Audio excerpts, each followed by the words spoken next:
Yun, update natin yung ating mga flyer. Napakikinis nyo na. Bali, pinaliguan natin sila kahapon. Ito si long neck. Oh. Ang ganda na ni long neck.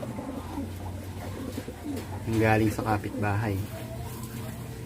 Binigay ng bata sa atin.